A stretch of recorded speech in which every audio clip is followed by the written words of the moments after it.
Hey y'all, it's Cassie, and today I'm going to be showing you how to make a sweater vest. Here is the one I made. I'm so proud of it. Oh my goodness.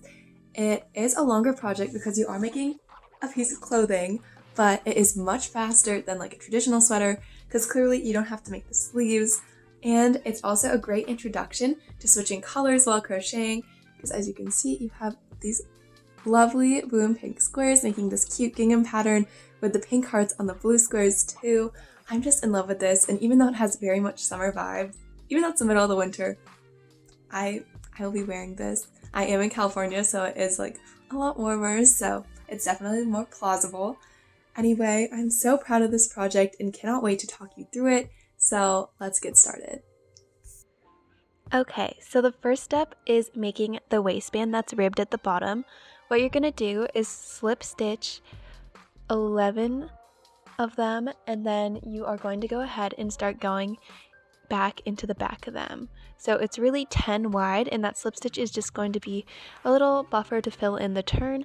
And unlike a normal single crochet, you're just going to go into the back side. So usually you go under 2 of the loops, you're just going to go into the back one, and you're going to do it so that it's 90 long. And you're going to make one for each side. And then we're going to go ahead and look at the next thing we're going to do, which is the heart pattern. So I put a little diagram on the screen. So that's the pattern we're going to be following. And you're going to be doing this by having both colors actually go along the entirety of the panels. And I'll go ahead and walk you through that. But practically what you're going to do is you're going to go along and do each part of the pattern. So the first row across, you're just going to do a section of 9 blue, then 9 pink, then 9 blue, so on. And then when you turn the corner, you're just going to continue and work that pattern until you finish each row of the squares.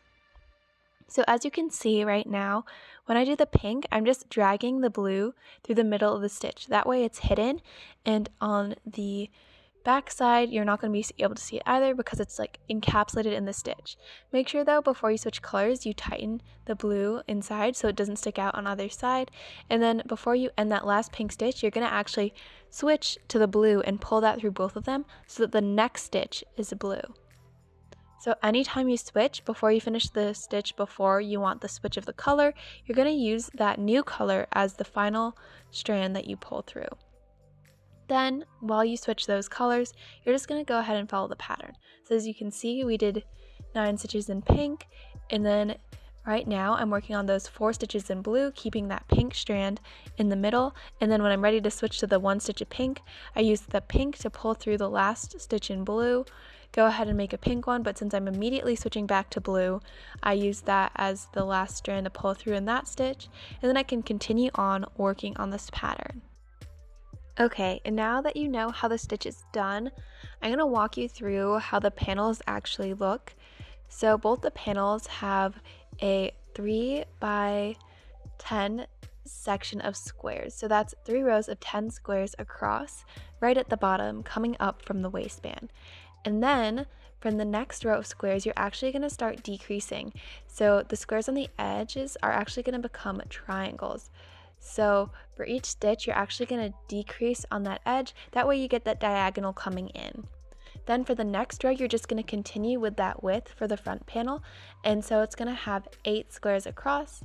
And then in the next row, the front panel gets a little more complicated.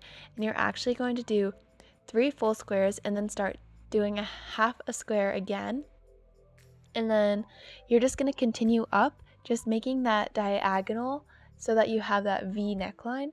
And so you're only going to have one shoulder of the panel done, and then you're going to have to do the crocheting of the second panel after that and start attaching yarn to that again.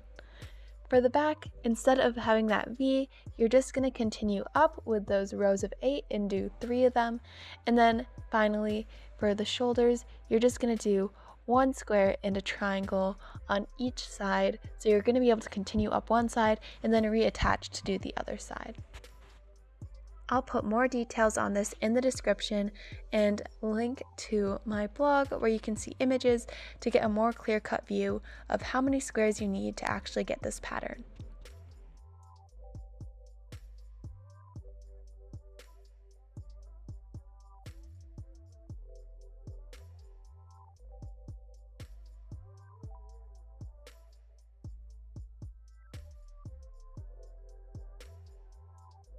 Okay, and why don't we look at it from a different angle too, just to get a different perspective on what's going on.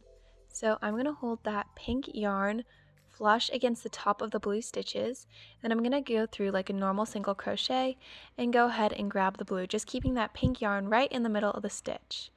So as I go along, I can do this, and since the next stitch I want to switch to pink, I'm going to actually use the pink yarn to pull through to finish that stitch off. So the actual stitch itself looks blue, but we're making it so that this next stitch has a pink appearance with that yarn on top, just like so. And whatever color you're not using, remember to keep it flush to the top of your piece of work. That way it gets encapsulated into the center of the stitch. And there we go again, I switched colors again. Yes, you are using more yarn this way, but it does make the changes a lot more seamless, and you don't get any edges of like pink or blue string sticking out if you were to cut the string and actually have it sticking out each time you switch colors. And it makes it a lot more seamless for those one stitch switches such as you have at the bottom of the heart. And so once you finish both of the panels, you're going to do the back and the front. Then what you want to do is go ahead and weave the tops of them together with some yarn and tie them. And I highly recommend that you make sure that your pattern lines up on the side and tops of your pieces. That way you get whatever effect you're going for. And then once your panels are attached along the sides and the shoulders, you're going to go ahead and crochet along the open seams, so the armholes and the neck hole. So I just went ahead and did single crochets along it and just went all the way around the sleeve. And then anytime I reached a V, so that's at the bottom of the armhole and the bottom of the neck, I did a single crochet the first time, and then I decreased the second time, and then I decreased twice the third time around, just to get a nice cleaner edge. And ta-da! Here is the final product. I am so happy with the result. The shoulders are a little broad, so maybe in the future I'll make one with a little less broad shoulders, but I really love this pattern and I'm so happy with how it all came together, and totally recommend you try making this because it really helps you practice switching colors and you get a really cute pattern and sweater vest in the end. Okay, thanks for watching. Like, subscribe, comment. Bye!